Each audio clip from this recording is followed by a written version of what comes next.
Well, it's definitely earned me more money. Just like Decatur, they were paying 70 cents more for summer corn there in August. We were hauling corn 100 mile for 40 cents, and we're making 30 cents, and I wouldn't even known that price was probably on there. I wouldn't have thought of calling Decatur, but when you go to the Grower's Edge page, then it takes all that running around out of it for you.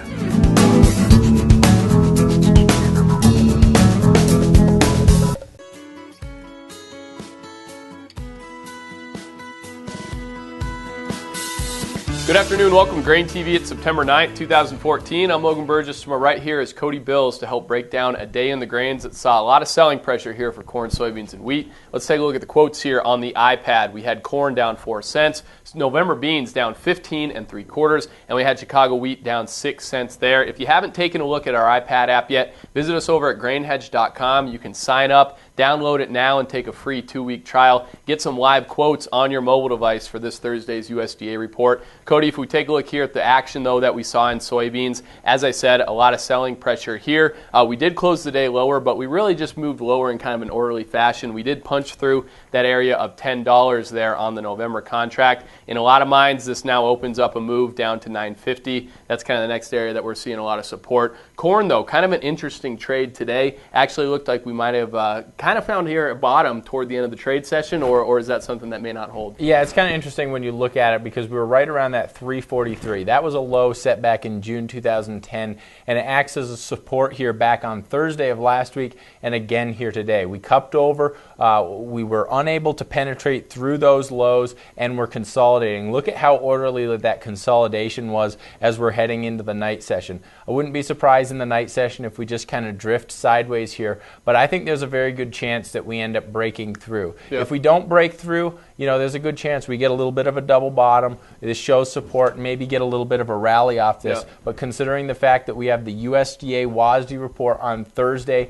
I would suspect that we're going to go lower, as a lot of people are looking for higher yields coming out on Thursday and are positioning themselves that way by getting short in the market. Yeah, it really looked like that was kind of the theme of today. Tuesdays are generally a light day in terms of grain market fundamentals, so in particular on today, a lot of eyes were on expectations for Thursday's report. Take a look at this table here. You can see on the left side, we're looking at what the USDA reported for yield and production in the August report. On the right side here is what the average analyst is looking for in Thursday's September USDA report. You can see here for corn, expectations of yield 170 to 171 is about the average. But keep in mind right now, we have some very well-respected analysts out there looking for yields around 175 or even higher. So I think in Thursday's report, that corn yield number is really going to be a focus. Obviously, that's going to carry over into production. You can see here, on average, looking for production at 14.29 billion bushels here for corn. Soybeans, kind of a similar story here, looking for about 0.8 bushels per acre higher in terms of yield, production at 3.8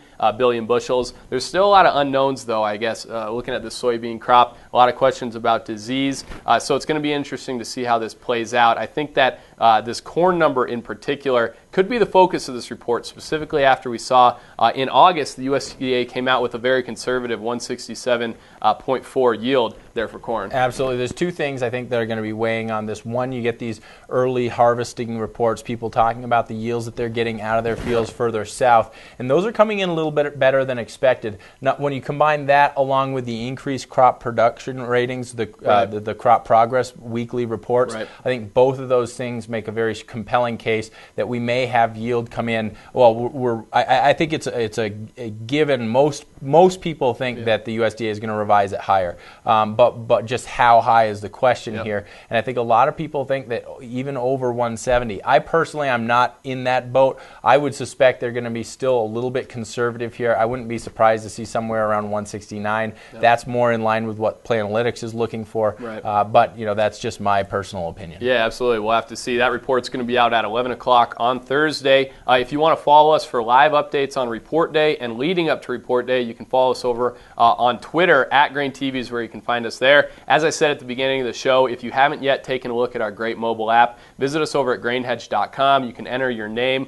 phone number, and download it right away. Get a look at those live quotes and have them on your phone or on your tablet for report day. If you have any questions about that, as always, call the office. Number here is 877-472-4607. Thanks a lot for joining us here on a Tuesday. We'll be back tomorrow to talk ethanol numbers and lead up to the big September USDA WASDE report.